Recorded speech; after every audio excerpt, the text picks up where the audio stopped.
দেখতে দেখতে ক্যারিয়ারের শেষ প্রান্তে এসে দাঁড়িয়েছেন আর্জেন্টাইন কিংবদন্তি লিওনেল মেসি।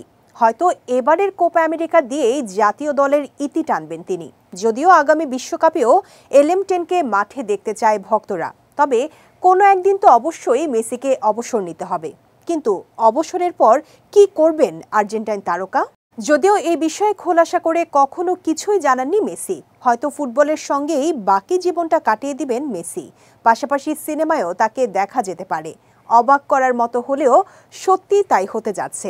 এবার হলিউডে অভিষেক হয়ে গেল মেসির। ব্যাড বয়েজের চতুর্থ sequel bad boys ride or die এর ট্রেলারে দেখা গেছে মেসিকে। সম্প্রতি হুপ সেন্ট্রাল তাদের পেজে ব্যাড বয়েজ সিনেমার চতুর্থ সিকুয়েলের ট্রেলার প্রকাশ করে।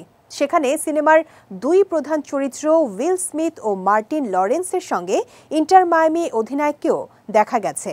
তার সঙ্গে মায়ামি হিটের বাস্কেটবল তারকা জিমি বাটলারের উপস্থিতিও লক্ষ্য করা গেছে।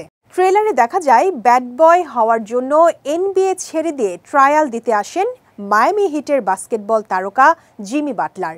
তিনি ব্যর্থ হওয়ার পর উইল স্মিথ ও লরেন্স যখন হাফ ছেড়ে বাজবেন, সেই সময় দরজায় ঘণ্টা বাজে। দরজা খুলেই অবাক হয়ে যান দুজন। দাঁড়িয়ে আছেন লিওনেল মেসি।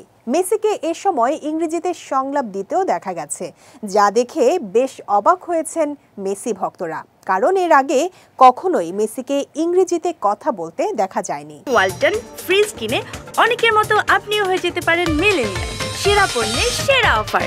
ব্যাড বয় সিনেমায় যদিও মেসিকে দেখা যাওয়ার কোনো সম্ভাবনা নেই, তবে এত বড় সিনেমার প্রমোশনাল ভিডিওতে অভিনয় করাটাও কোনো অংশে কম নয়। সে হিসেবে প্রিয় মেসিকে এখন অভিনেতা হিসেবেও ধরে নেওয়া যায়।